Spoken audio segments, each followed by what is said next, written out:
नमस्कार दोस्तों, क्या बीजेपी 2024 का इलेक्शन लॉस कर गई है?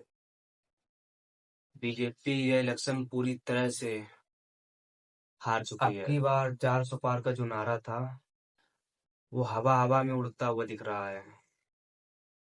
बीजेपी को 200 का आंकड़ा छूना बहुत भारी पड़ रहा है। लेकिन नरेंद्र मोदी इतना घबराए क्यों है? इतिहास में अभी तक ऐसा इलेक्शन नहीं हुआ जिसमें जब पंडित जवाहरलाल नेहरू ने भी लड़ा, इंदिरा गांधी ने भी लड़ा, अटल बिहारी वाजपेयी ने भी लड़ा। इतिहास उठाकर देखोगे उसमें इतनी घबराहट किसी भी प्रधानमंत्री के चेहरे पर नहीं दिखी जितनी कि नरेंद्र मोदी के चेहरे पर दिख रही है। क्या इन पर 2024 का इलेक्शन जीतने का दबाव बनाया जा रहा है? प्रधानमंत्री मोदी को ये नौबत आ पड़ी कि विपक्ष को जेल में डालना पड़ रहा है। उनके कांग्रेस के बैंक अकाउंट फ्रीज करने पड़ रहे हैं और लगातार ईडी की कार्रवाई मोदी द्वारा कराई जा रही है। कल अरविंद केजरीवाल ने अपनी पत्नी के थ्रू एक शक्ति का जिक्र किया था, जो अंदर बाहरी दोनों शक्तियां मिलकर काम कर रही हैं।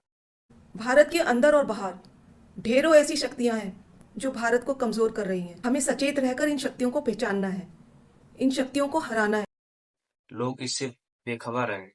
ये वही शक्ति है जो पीएम मोदी पर दबाव डाल रही है। कुछ दिन पहले राहुल गांधी ने भी इस शक्ति का जिक्र किया था। हिंदू धर्म में शक्ति शब्द होता है। हम शक्ति से लड़ रहे हैं। ईडी में है, सीबीआई में है, इनकम टैक्स डिपार्टमेंट में है। इसी प्रदेश के एक वरिष्ठ नेता कांग्रेस पार्टी को छोड़ते हैं, मेरी मां से रो के कहते हैं कि सोनिया जी, मेरे में इन लोगों से, इस शक्ति से लड़ने की हिम्मत नहीं है। मैं जेल नहीं जाना चाहता हूं। ऐसे हजारों लोग डराए गए हैं।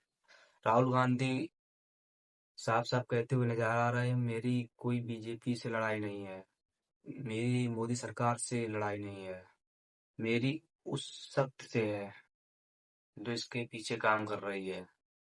मोदी जी तो एक मुखौटा है, इसके पीछे कोई और है।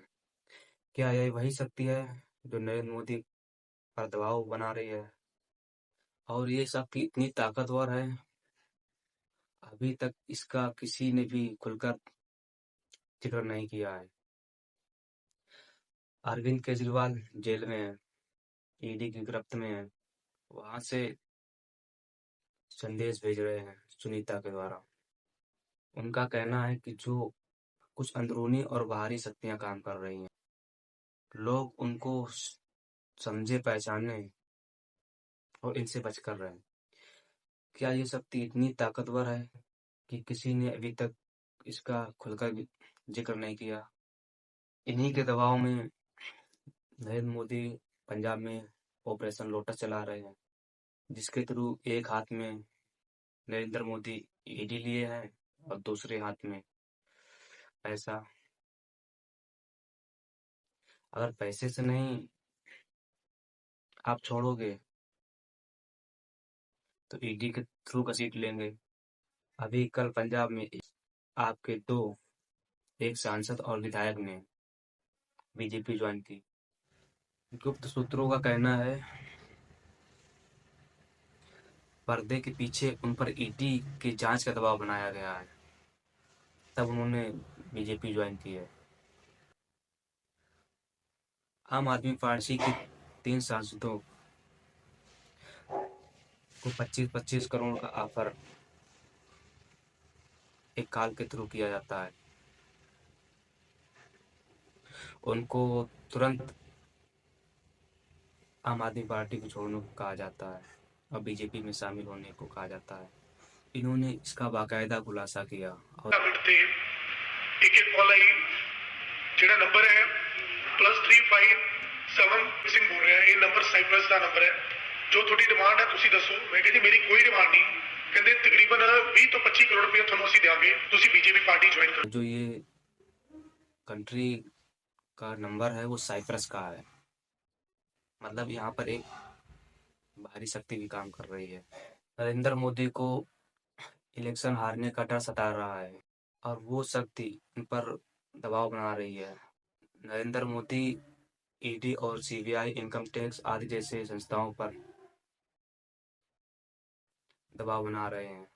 जितनी ज़्यादा कार्रवाई कर सकें, जितने ज़्यादा अपोजिशन लीडर को जेल में कर सकें, या फिर जितने अपोजिशन लीडर को बीजेपी में शामिल कर सकें। ये शक्ति कोई छोटी मोटी शक्ति नहीं है, ये अंदर और बाहरी शक्ति का समीकरण है।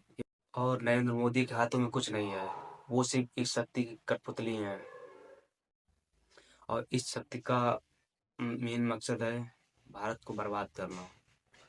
अगर आप अपने बच्चों का आने वाला भविष्य सही सलामत देखना चाहते हैं तो इस शक्ति के खिलाफ यानी बीजेपी के खिलाफ वोट करें, नहीं तो ये चांस लास्ट चांस होगा वोट करने का।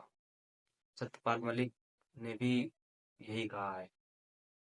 हो सकता है कि हिंदू मुस्लिम को भड़काया जाए और इन्हें आपस में लड़ाकर देश में अस्थिरता का माहौल बनाया जाए। मेरे भारत के सभी नागरिकों से हिंदू मुस्लिम सिख ईसाई कोई भी धर्म या जाति समूह का हो, एकता और शांति बनाए रखें और अपोजिशन की मदद करें इस शक्ति से लड़ने में। और जो गोदी मीडिया की खबरें हैं इन पर बिल्कुल भी ध्यान न दें, क्योंकि ये भी उसी शक्ति का शिकार है। ये उल जलूल खबरें फैलाएगी, लोगों में मतभेद पैदा करेगी। इन पर यकीन बिल्कुल ना करें।